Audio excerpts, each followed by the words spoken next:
In this guide, I'm going to show you how you can retrieve deleted messages on WhatsApp that were sent by someone else. Before we get into this guide, if it does help you out, make sure to like the video and subscribe to the channel with all notifications on. It really does help the channel and lets us know that you want more content like this. We'd greatly appreciate it. And if at any point throughout this guide you do have any questions, just ask them down in the comment section below and we can help you out further. I'm going to be doing my best to reply to every single comment down there.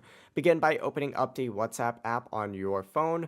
And at the very bottom, select settings, and it's going to take you to a page that looks like this. Scroll down on this page a little bit until you see the storage and data option right here. Open it up and then select manage storage up at the very top. And within here, you're going to see all of your saved chats, your media files, and any messages or content still stored on your device. Scroll through each of your chats to see if any messages that were deleted by the other person are still available here. If not, back out, go back to the main settings page and go ahead and select chats. And on this chats tab right here, go ahead and select chat backup. From within this section, you can see when your last backup was created. Check whether your chats are backed up to iCloud on an iPhone or Google Drive on an Android.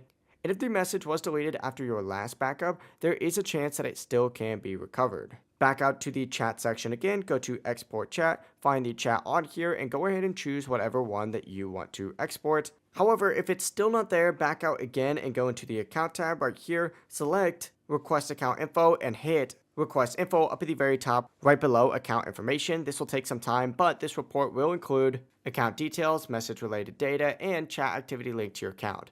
WhatsApp will notify you once the report is ready to download, so just keep that in mind. Mine's not going to be ready for a few more days. Just keep in mind, WhatsApp cannot recover messages that were deleted before your last backup. If the sender deleted the messages before a backup was created, it may not be retrievable. But that is it. It really is as simple as that. If you guys did have any questions, just ask them down in the comment section below and we can help you out further. I'm going to be doing my best to reply to every single comment down there. Before you do leave this guide, make sure to like the video and subscribe to the channel with all notifications on. It really does help us out and lets us know that you want more content like this. We'd greatly appreciate it. Have a great rest of your day though.